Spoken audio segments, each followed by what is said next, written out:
स्वागत आहे तुमचं आपल्या नवीन व्हिडिओमध्ये।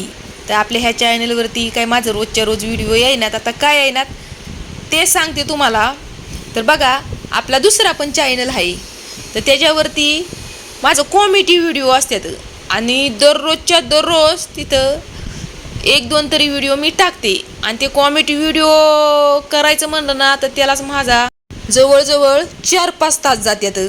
त्यामुळं आपल्या ह्या चॅनलवरती मला व्हिडिओ काढायला टाईमच भेटेना, तरी पण मी प्रयत्न करते बरं का आपल्या ह्या पण चॅनलवरती व्हिडिओ टाकण्याचं।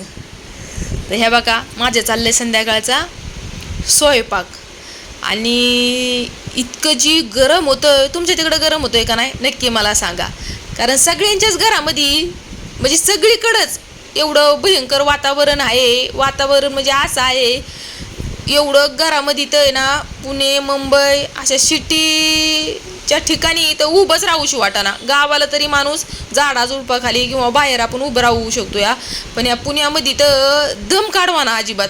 घरामध्ये इतकी भयंकर गरमी होती या, तर गरमीने जेवण जाईना अजिबात। नुसतं वाटतंय पाणी प्यावं, ते पण थंड पाणी प्यावं असं वाटतं, नुसतं थंड काहीतरी खावं। जेवण अजिबात हे जेवण नाही, एवढी भयंकर गरमी आहे पुण्यामध्ये। तुमच्या तिकडं आहे का नाही, तुम्ही कुठून आहे, कुठून माझा व्हिडिओ बघताया आणि तुमच्या तिकडं गरमी कशी काय नक्की कमेंटद्वारे मला सांगा। आणि हा बघा, माझा संध्याकाळचा स्वयंपाक चालू आहे। आणि इतकी जी गरमी होती तर मी बघा अख्खी घामाने उपाळली या, एवढी जी उपाळले तर विचारायला सोय नाही। असं वाटतंय आता डायरेक्ट गार पाण्याने आंघोळ करून टाकावी, एवढी मी घामाने उपाळली, म्हणजे घामाने आंघोळच केली थोडक्यात मी। कारण कसं, वरती इथं पत्रा आहे, जिथं मी राहते ना तिथं वरती पत्रा आहे, म्हणजे किचनमध्ये पत्रा आहे। आणि जे हॉल आहे ना, त्या हॉलला त्यांनी POP करून दिलेली आहे।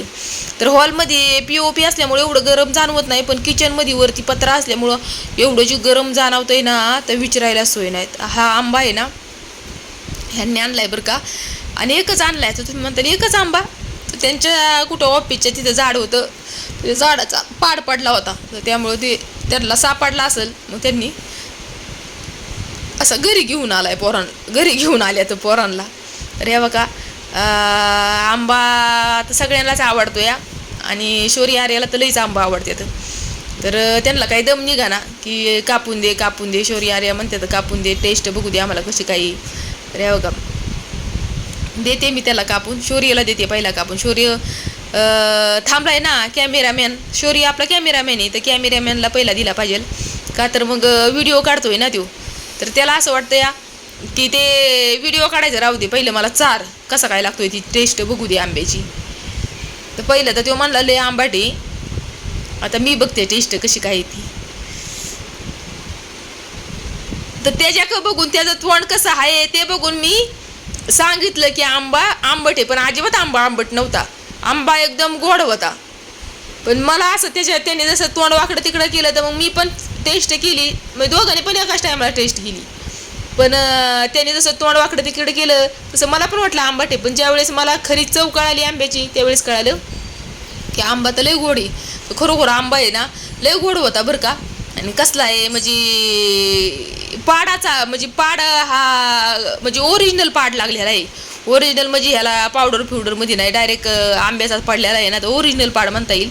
आणि चिकाळू नाही काय नाही अजिबात, ते ओरिजिनल पाडच चांगलं बरं का खायला। आपण पुणे सिटीमध्ये मुंबईमध्ये असं घेतो ना, तर ह्यांना आहे ना पावडर लावलेलं इंजेक्शन मारलेलं आंबा असतात, आणि हे एवढं म्हणजे टेस्ट लागत नाही एवढी। तुम्ही पाडाचा आंबा खा आणि हा पुण्यामध्ये विकायला आलेला आंबा खा, ह्याच्यामध्ये बघा जमीन आसमानचा फरक राहतोय टेस्टमध्ये।